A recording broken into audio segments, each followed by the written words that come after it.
Ayun, baka meron nag-aantay ng parto ko sa pagkain ng ginataang mais. Hindi na po, wala na pong parto yun kasi ayoko na din po kumain yun.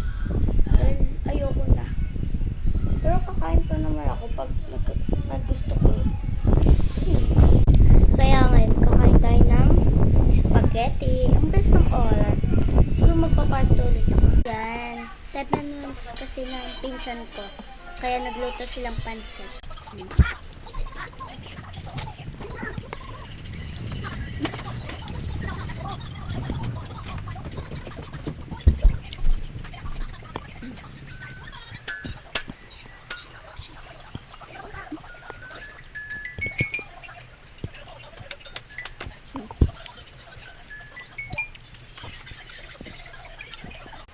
Ayun lang. Bye-bye. Comment sa part 2.